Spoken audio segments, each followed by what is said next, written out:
चुनाव आते नहीं है कि राज्यों में तमाम राजनीतिक दल मुफ्त की रेवड़ियां बांटने लगते हैं ताकि इलेक्शन जीता जा सके। लेकिन अब राजनीतिक दलों की तरफ से की जाने वाली मुफ्तबाजी पर सुप्रीम कोर्ट ने कड़ी फटकार लगाई है।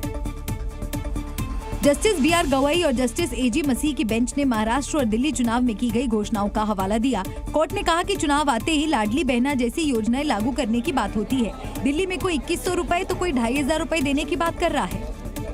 सुप्रीम कोर्ट ने सरकारों को फटकार लगाते हुए कहा कि मुफ्त की रेवड़ियां बांटने के लिए पैसे हैं, लेकिन जजों की सैलरी पेंशन के लिए नहीं है।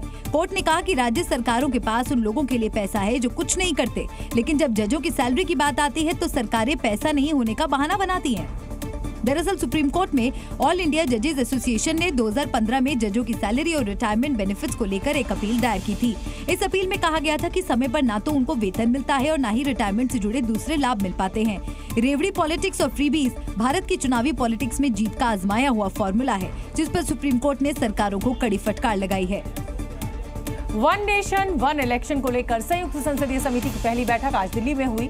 39 सदस्यीय पैनल की अध्यक्षता बीजेपी सांसद पीपी चौधरी ने की, जिसमें करीब सभी सदस्य मौजूद रहे। बैठक में जाते हुए नेताओं की तस्वीरें भी सामने आई, जिसमें कांग्रेस नेता प्रियंका गांधी समेत तमाम नेता जाते हुए दिखाई दिए। एक तरफ जहां वन नेशन वन इलेक्शन को लेकर जेपीसी की बैठक हुई, तो वहीं दूसरी तरफ इस मसले पर एक बार फिर सियासत तेज हो गई। समाजवादी पार्टी के नेता धर्मेंद्र यादव ने साफ कहा कि उनकी पार्टी इसके खिलाफ है। इंट्रोडक्शन के समय भी सदन में कहा था पार्टी की ओर से, हम लोग इस पक्ष में नहीं है। जिस तरह की व्यवस्था आज देश में है, ये व्यवस्था अपने आप में बहुत सोची समझी सुलझी हुई व्यवस्था है। जबकि बीजेपी ने वन नेशन वन इलेक्शन को जरूरी बताया। संविधान की मूल भावना ही वन नेशन वन इलेक्शन की थी।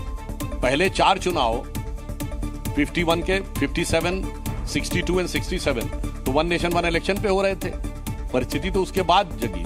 जानकारी के मुताबिक बैठक में एक देश एक चुनाव से संबंधित विधेयक के प्रावधानों को समिति के सदस्यों के सामने रखा गया। साथ ही इसके प्रावधानों से संबंधित विभिन्न पहलुओं पर चर्चा भी की गई। दिल्ली में बीजेपी 10 को अपना दम दिखाएगी, यानी 10 जनवरी को प्रधानमंत्री मोदी, अमित शाह और जेपी नड्डा सहित तमाम दिग्गज दिल्ली के बचे हुए टिकट्स पर मंथन करेंगे। लेकिन टेंशन ये भी है कि जेडीयू ने भी 6 सीटों पर दावा ठोक दिया है। बीजेपी की तरफ से अब तक सिर्फ एक ही लिस्ट जारी की गई है, जिसमें केजरीवाल और आतिशी सहित कई दिग्गज विरोधियों की बीजेपी ने जबरदस्त घेराबंदी की है। हालांकि बीजेपी की पहली लिस्ट में 29 उम्मीदवारों का ही ऐलान हुआ है। ऐसे में बची हुई 41 सीटों पर कैंडिडेट के नाम पर फाइनल मुहर 10 फरवरी को लगेगी, जिसको लेकर बीजेपी की ओर से जबरदस्त रणनीति तैयार है। उम्मीदवारों के लिस्ट भी रेडी हैं। बस पार्टी हाईकमान की मुहर का इंतजार है। इसीलिए 10 फरवरी को बीजेपी की केंद्रीय इलेक्शन कमेटी की बैठक बुलाई गई है, जिसमें मोदी, अमित शाह, नड्डा सहित तमाम दिग्गज शामिल होंगे। उम्मीद तो थी कि इसी बैठक में 41 सीटों का ऐलान हो जाएगा, लेकिन अब सूत्रों से खबर आ रही है कि जेडीयू ने दिल्ली में दावा ठोक दिया है और नीतीश की पार्टी 6 सीट मांग रही है। सवाल ये है कि बीजेपी नीतीश को किन शर्तों पर बनाएगी, या फिर दिल्ली के दंगल में बीजेपी को सीट की साझेदारी करनी होगी। जो भी हो, 10 जनवरी की शाम तक तस्वीर पूरी तरह क्लियर हो जाएगी।